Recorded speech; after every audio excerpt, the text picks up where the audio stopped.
Hello दोस्तों। तो आज का ये जो क्वेश्चन है वो ऑडिटर इकोनॉमिक्स ऑप्शनल का है। तो चलिए इसमें देखते हैं क्या क्या क्वेश्चन पूछे गए थे।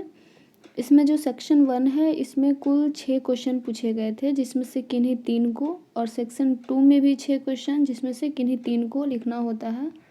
तो इसमें देखते हैं क्वेश्चन पहला क्या था। पहला पूछा गया है कि राष्ट्रीय आय लेखांकन से आप क्या समझते हैं, इसके विभिन्न अवयवों की व्याख्या कीजिए।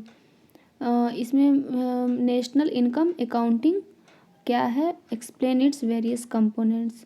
सेकंड क्वेश्चन हमारा पूछा गया था, what is consumer equilibrium, how does consumer attain equilibrium with the help of indifference curve analysis, how far is this approach superior to such other approaches. उपभोक्ता हिंदी माध्यम के लिए जो हैं, जो जिनका इकोनॉमिक्स ऑप्शनल हिंदी माध्यम से है, वे समझ सकते हैं यहाँ से कि उपभोक्ता संतुलन क्या है, ये क्वेश्चन था। उदासीनता वक्र विश्लेषण की मदद से उपभोक्ता कैसे संतुलन प्राप्त करता है, यह उपागम अन्य ऐसे उपागमों से कहाँ तक श्रेष्ठ है, ये क्वेश्चन पूछा गया था। थर्ड क्वेश्चन था हमारा, explain the salient feature of oligopoly market, how does oligopoly ensure price rigidity, explain with the help of diagram। अल्पाधिकार बाजार की मुख्य विशेषताओं की व्याख्या कीजिए अल्पाधिकार बाजार की, और ये जो अल्पाधिकार है ये किस प्रकार कीमत दृढ़ता निश्चित करता है, मानचित्रों की सहायता से व्याख्या कीजिए। तो इसमें हमें डायग्राम बनाकर बताना था।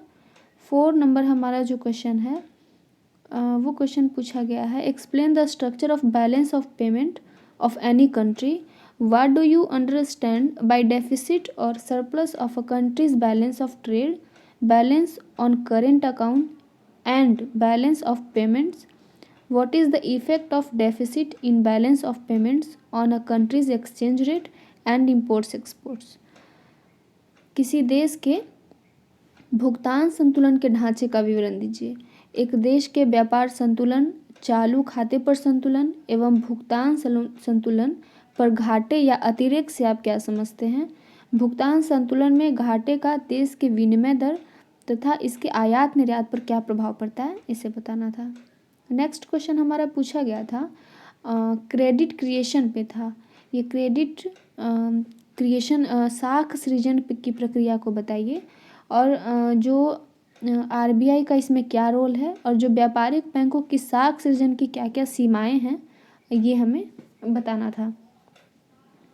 नेक्स्ट हमारा क्वेश्चन पूछा गया था, राजस्व घाटा और राजकोषीय घाटा से आप क्या समझते हैं। भारत में लगातार बढ़ते हुए राजकोषीय घाटे के लिए उत्तरदायी कारकों की व्याख्या कीजिए कि क्यों हमारा राजकोषीय घाटा घट रहा है। और इसमें राजकोषीय घाटे को मतलब आई मीन टू से कि राजकोषीय घाटा मतलब अभी लगातार बढ़ रहा है, इसके कारकों की व्याख्या कीजिए। राजकोषीय घाटे को नियंत्रित करने के लिए उचित सुझाव दीजिए। और सेक्शन 2 में जो हमारा पूछा गया है 6 क्वेश्चन, उनको हम देखते हैं। इसमें जो 7 नंबर क्वेश्चन है उसमें पूछा गया है कि भारत में जो है समानता के साथ आर्थिक समृद्धि एवं न्यायपूर्ण वितरण की नीति समावेशी विकास के लक्ष्यों को पूरा करने के लिए किस हद तक सहायक रही है। Discuss as to what extent the policy of economic growth with equality and distributive justice has been successful in the fulfilment of the objectives of inclusive growth in India.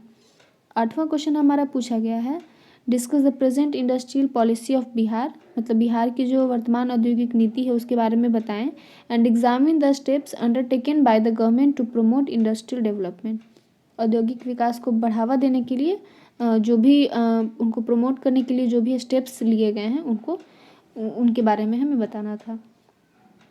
Next question हमारा पूछा गया था, discuss various provision in the latest national food security act, मतलब जो भी वर्तमान में जो राष्ट्रीय खाद्य सुरक्षा अधिनियम है उसके क्या क्या प्रोविज़न हैं, उसमें क्या क्या प्रावधान है, वो लिखना था। और इसमें जो है दर्शाना था कि द एक्ट में reduce food insecurity among low income people.